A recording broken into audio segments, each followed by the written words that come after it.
नमस्कार। आज बात करते हैं एक ऐसी छिपी हुई ताकत की जो असल में हमारी पूरी दुनिया को चलाती है। एक ऐसा इंजन जो जमीन के नीचे से लेकर आसमान तक हर चीज को आकार देता है। जी हाँ, हम बात कर रहे हैं कन्वेक्शन करेंट्स की, यानी संवहन धाराओं की। ये वो कॉन्सेप्ट है जो फिजिकल ज्योग्राफी की बुनियाद है और यूपीएससी जैसी परीक्षाओं के लिए तो ये बेहद जरूरी है। अब ये सवाल सुनने में थोड़ा अजीब लग सकता है ना। कहाँ रसोई में उबलता हुआ पानी, कहाँ एक भयानक ज्वालामुखी और कहाँ समंदर किनारे की ठंडी हवा। इन तीनों में भला क्या कनेक्शन हो सकता है? पर यकीन मानिए, इन सबको एक ही बहुत खूबसूरत साइंटिफिक प्रिंसिपल आपस में जोड़ता है, जो अलग अलग स्केल पर काम करता है।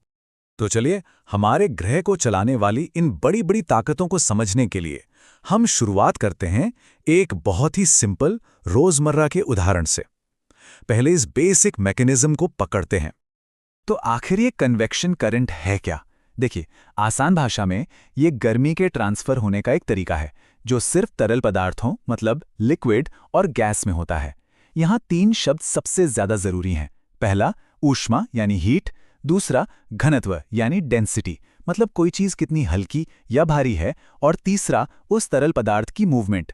सीधी सी बात है, कोई भी तरल चीज गर्म होने पर फैलती है और हल्की हो जाती है, और ठंडा होने पर सिकुड़कर भारी हो जाती है।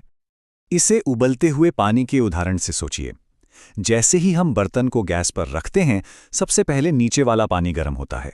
गर्म होते ही वो हल्का हो जाता है और ऊपर की तरफ उठने लगता है, और जो ऊपर का ठंडा और भारी पानी है वो उसकी जगह लेने के लिए नीचे आ जाता है।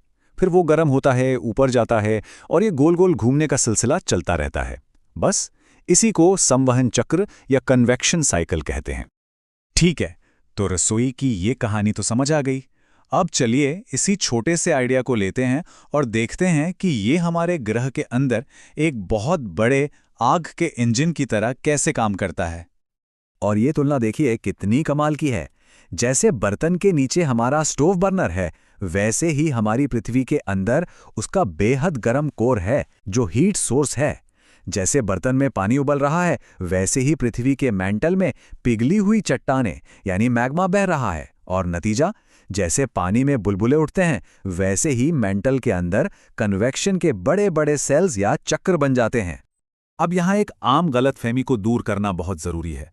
हम अक्सर सोचते हैं कि मेंटल एक ठोस चीज है, चट्टान है, लेकिन सच तो यह है कि जब हम लाखों करोड़ों सालों के टाइम स्केल पर देखते हैं तो जबरदस्त गर्मी और दबाव की वजह से ये ठोस चट्टान एक बहुत ही गाढ़े और बहुत बहुत धीरे धीरे बहने वाले तरल की तरह बर्ताव करती है। इसकी रफ्तार शायद उतनी ही है जितनी हमारे नाखूनों के बढ़ने की होती है। तो इस धीमी गति का नतीजा क्या होता है? अरे नतीजा तो जबरदस्त है।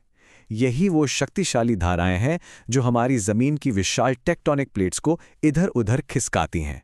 इन्हीं की वजह से भूकंप आते हैं, ज्वालामुखी फटते हैं, समुद्र के नीचे नई जमीन बनती है और हिमालय जैसे बड़े-बड़े पहाड़ खड़े हो जाते हैं। चलिए अब जमीन के अंदर से बाहर निकलते हैं और देखते हैं कि यही प्रिंसिपल हमारे चारों तरफ की हवा और पानी यानी हमारे वायुमंडल और जलमंडल में कैसे काम कर रहा है। देखिए, सूरज हमारी पृथ्वी को हर जगह बराबर गर्म नहीं करता। इक्वेटर पर सीधी और तेज गर्मी पड़ती है और पोल्स यानी ध्रुवों पर तिरछी और कम। इसी वजह से इक्वेटर की हवा गर्म और हल्की होकर ऊपर उठती है और ध्रुवों की ठंडी और भारी हवा उसकी जगह लेने के लिए दौड़ पड़ती है। बस इसी से हवा के बड़े बड़े कन्वेक्शन सेल्स बनते हैं, जिन्हें हम ग्लोबल विंड्स या वैश्विक पवनें कहते हैं। इसका एक बहुत सीधा सादा उदाहरण हम सबने महसूस किया है। जो सी ब्रीज होती है, यानी दिन के वक्त समंदर से जमीन की तरफ चलने वाली ठंडी हवा, वो क्या है? वो भी तो कन्वेक्शन ही है। जमीन पानी से जल्दी गर्म हो जाती है तो उसके ऊपर की हवा गर्म होकर ऊपर उठती है और समंदर की ठंडी हवा उसकी जगह लेने आ जाती है। कन्वेक्शन का एक परफेक्ट लोकल उदाहरण। और यही कहानी समंदर के अंदर भी चल रही है। ध्रुवों पर ठंडा और नमकीन पानी भारी होने की वजह से नीचे डूबता है और गर्म पानी सतह पर बहता हुआ उसकी जगह लेता है। इससे एक विशाल ग्लोबल ओशन कन्वेयर बेल्ट बनता है जो पूरी दुनिया में गर्मी को सर्कुलेट करता है और हमारे ग्रह के मौसम को कंट्रोल करने में बहुत बड़ा रोल निभाता है। तो अब सारी कड़ियों को जोड़ते हैं।